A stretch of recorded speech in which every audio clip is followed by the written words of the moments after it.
Hai, Assalamualaikum. Okay, saya Dr. Aliza dari Alia Medical.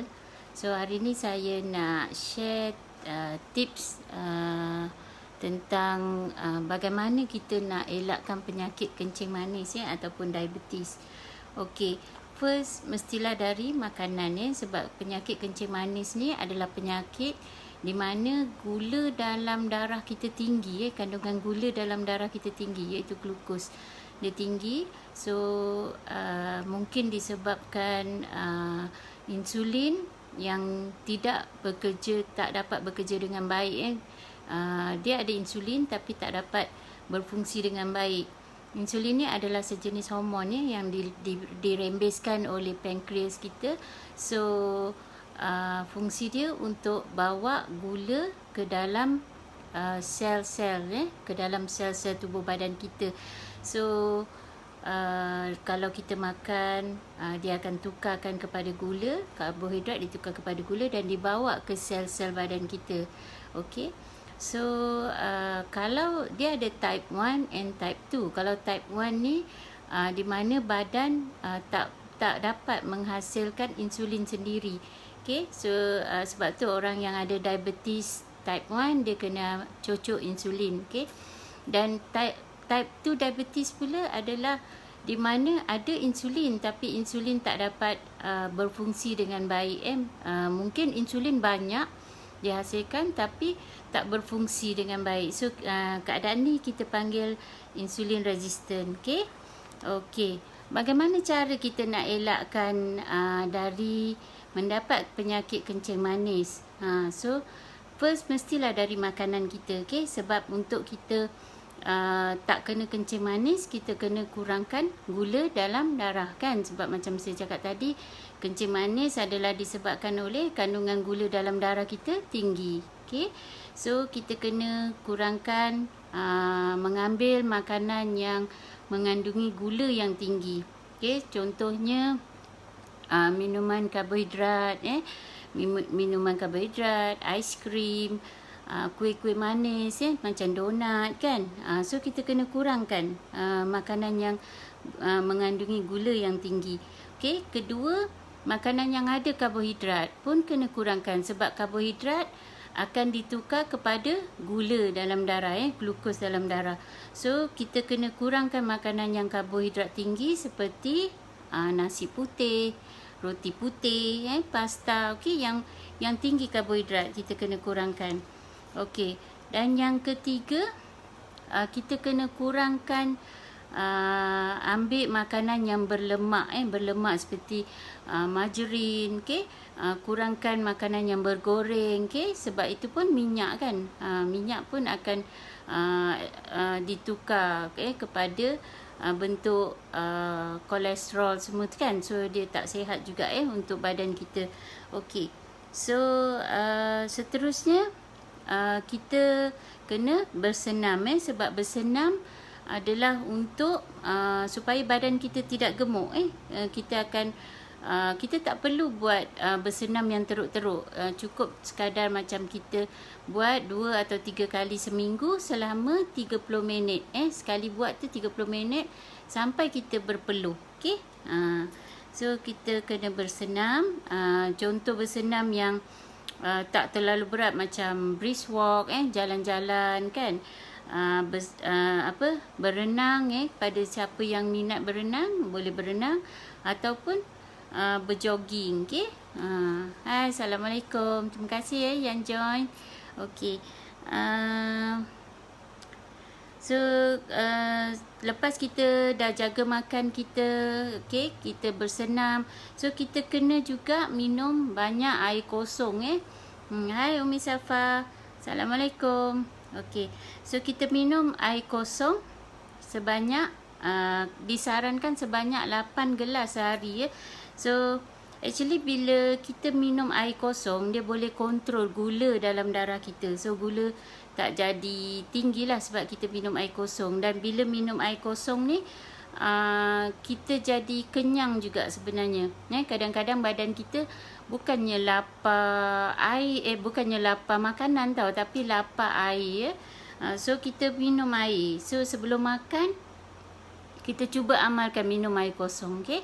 Bangun pagi pun kita ambil segelas air kosong, okey. So kalau boleh dalam sehari tu kena ada dalam 8 gelas air kosong ataupun lebih kurang 2 hingga 3 liter air sehari, okey. So kita boleh tahu air dalam badan kita cukup atau tidak bila kita tengok air kencing kita, Kalau air kencing kita tu kuning, keruh, so maksudnya air dalam badan kurang, okey.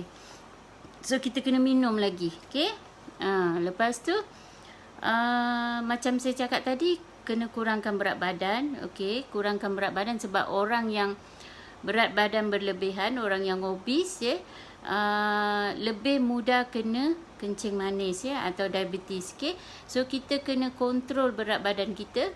Kalau boleh jangan naik, okey, sebab setiap tahun sebenarnya berat badan kita akan meningkat, sebab kita punya metabolisme kita menurun, setiap tahun, okey. So kita kena kontrol berat kita tu, kita kena jaga. So cara kontrol makanan kita, exercise, okey. Dan kalau ada yang merokok, suami-suami kita ke merokok ke, kita cuba nasihat supaya mereka berhenti merokok, tapi memanglah kadang-kadang agak susah untuk orang yang dah lama ni, tapi kita boleh nasihatkan supaya kurangkan merokok tu sedikit demi sedikit sampai dia boleh berhenti, okey. So sebab bila merokok dia meningkatkan lagi risiko untuk kena diabetes ni, okey. Lepas tu amalan makan ni sama jugalah, actually disarankan kita makan diet ketogenik. Diet ketogenik ni adalah diet yang kurang karbohidrat tapi lebih protein, okey. Dia kurang karbohidrat tapi lebih protein, okey.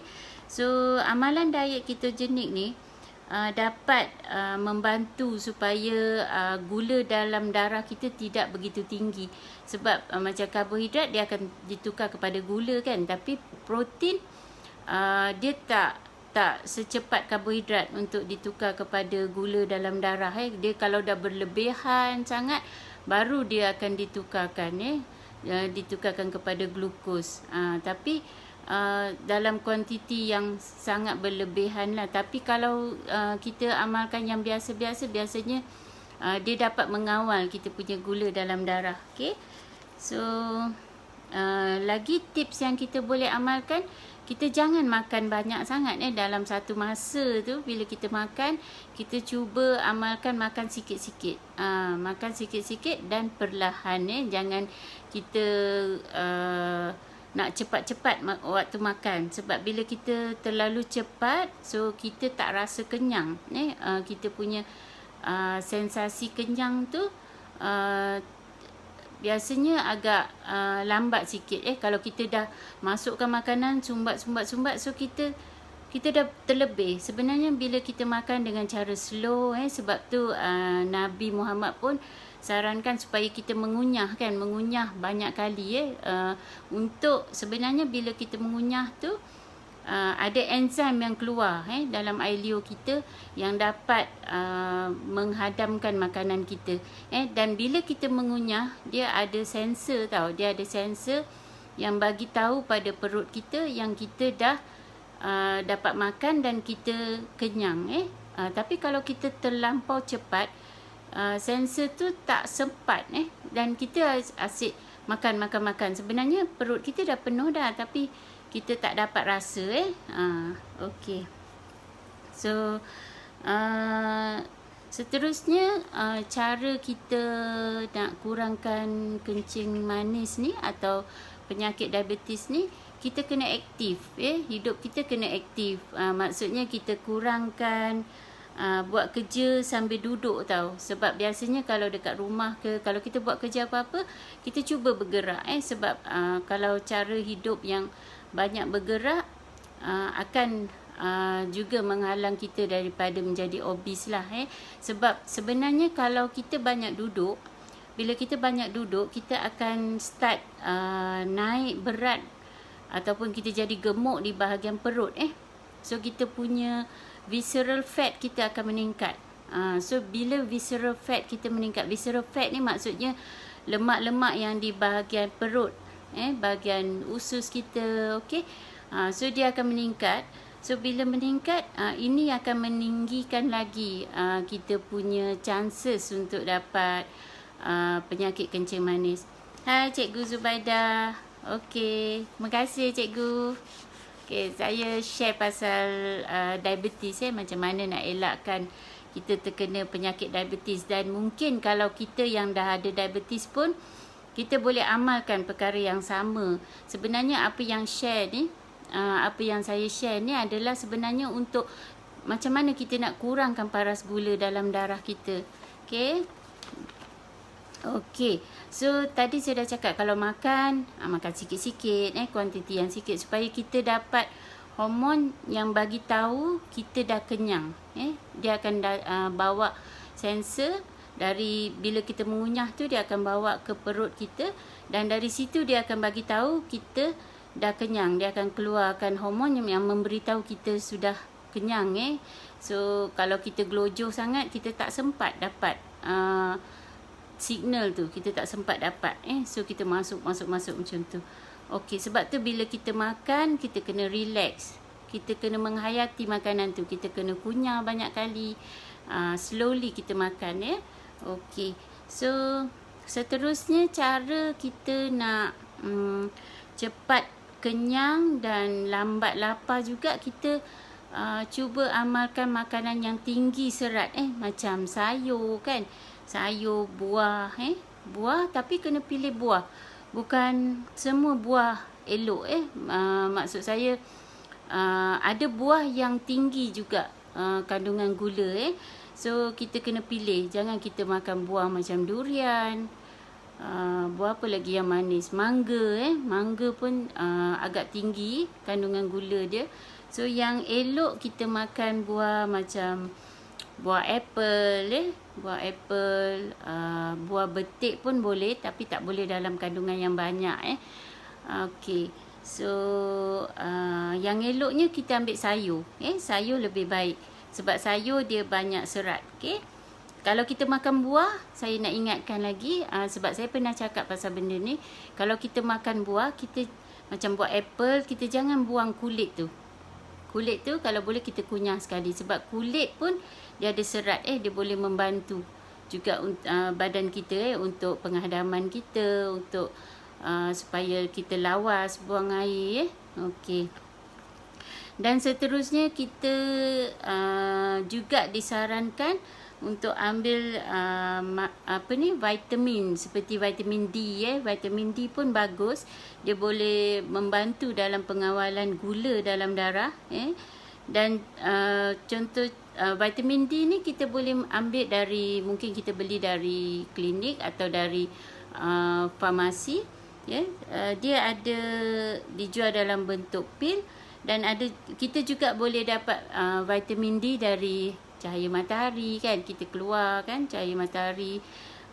Kita dapat juga dari makanan seperti keju, susu, bijirin pun ada vitamin D. Okey. So dan seterusnya kita kurangkan makanan yang berproses, makanan yang diproses. Fast food lah maksudnya. Contohnya macam ayam goreng ke kan, burger ke. So benda-benda ni dia dah diproses tau. So dia mudah menyebabkan kolesterol kita naik. Sebab dia mengandungi minyak kan. Kalau kita beli ayam goreng tu digoreng dalam keadaan macam yang deep fry kan, banyak minyak. So dia akan meningkatkan kita punya kolesterol kan. So bila kita kolesterol meningkat, kita boleh dapat obes, kita boleh dapat darah tinggi, kita boleh dapat kencing manis. Okey, Assalamualaikum Nona Zurina. Terima kasih join. Okey, so saya tengah cerita macam mana kita nak kontrol gula dalam darah kita supaya tidak terlalu tinggi. Sebab kalau kerap aja gula dalam darah kita tinggi, so bila gula tinggi dengan cara kita ambil makanan yang bergula, ataupun karbohidrat. Karbohidrat ni macam nasi putih, roti putih, pasta. Kalau you all nak makan nasi pun, kalau boleh cuba beli beras perang, makan nasi beras perang.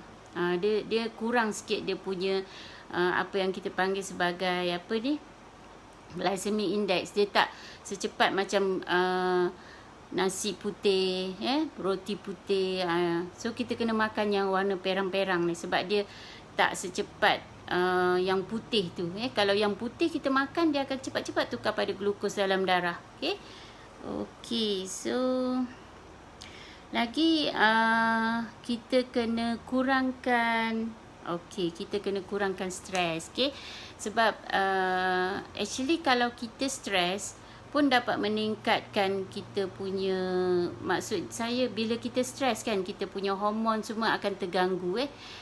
So bila hormon terganggu, kita punya hormon-hormon yang lain pun macam insulin semua boleh terganggu tau dalam badan kita.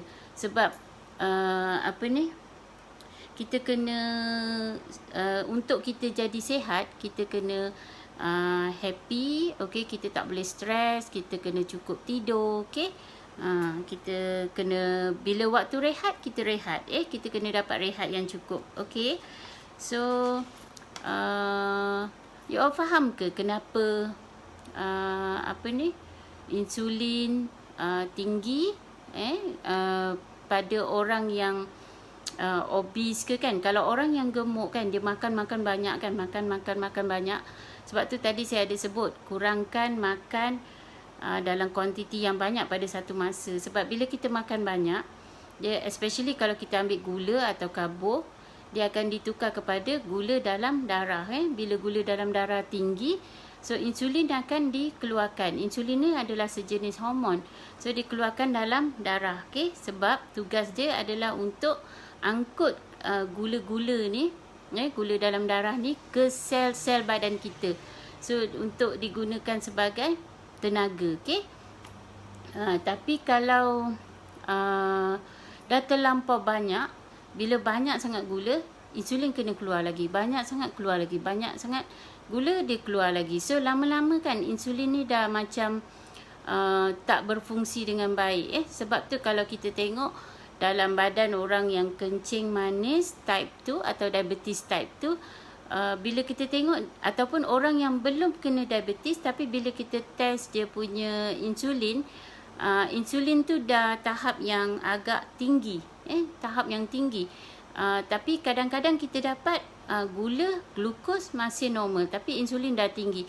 Itu tanda-tanda yang seseorang tu dah ada insulin resistant. So kalau dia makan, insulin tu tak berfungsi dengan baik. Dia tak angkut gula tu, dia tak angkut ke sel-sel. So pada yang belum buat test darah, kita boleh buat test darah ni, maksudnya test darah untuk gula. Kita kena monitor sebab kadang-kadang kita tak perasan gula kita dah meningkat dalam darah, kita dah mula nak kena kencing manis.